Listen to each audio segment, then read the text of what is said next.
Alright, so a lot of people use single leg work as a means of correcting an imbalance. If you have one leg that's stronger than the other, if you can further break that down into what components that leg are maybe different from the other side. If you have one leg that's perfectly healthy, perfectly strong, no injury history, anything like that, it probably functions differently than the side where maybe you've had a surgery or an ACL repair or an injury or something like that. So if you notice that on one side, like common things, on one side, if you've had an ACL problem, maybe the quads aren't firing as well as they should be. You can't get as good of a peak contraction on your typical bilateral squat, that kind of thing.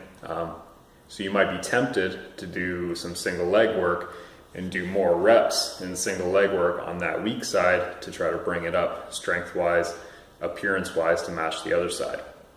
This is a good approach because a lot of the time bilateral exercise is just going to feed into that imbalance that might be there already. So the strong side will keep getting stronger and the weak side will keep just kind of building that compensation pattern stronger rather than strengthening the muscles that really need it. We need to break that down further though. So I'll give you two examples. If you have some weak quads because you've had an ACL or a knee injury, whenever there's knee pain, usually you're going to see quad inhibition. It's one of the first things that happens, especially VMO right on the side of the quads.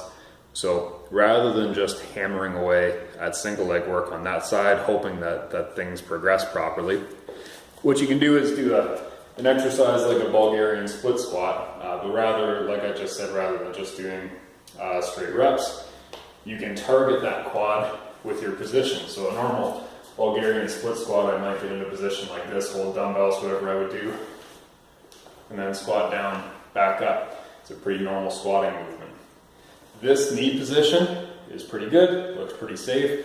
If I don't have any knee pain or any pain just getting into this normal position though, I might want my knee to go a little further over top of my toes because that's going to give me a little bit more VMO contraction, a little more quad emphasis. So if I instead do my reps with my knee traveling forward a bit more and my knee moving forward over top of my toes, that's going to give me that quad emphasis. If your knee is damaged, that does put a little more shearing force on the knee, so you have to be careful with it. But if the knee is intact, all you need is more quad strength to keep it intact. That's a good way to go. If you have a glute weakness because you've hurt your low back, you hurt your hip, or just you work at a desk like everyone else, then you have to change that up again. So my Bulgarian split squat, instead of knee moving over top of the toe more, I might want to extend this foot forward a little bit further so that my knee stays over top of my heel or even ends up a little bit behind my heel, like so. So now when I do my squats, I'm sitting back. There's no forward knee movement at all. I'll still get some quad work, but this position really forces me to use my posterior chain more than my quads.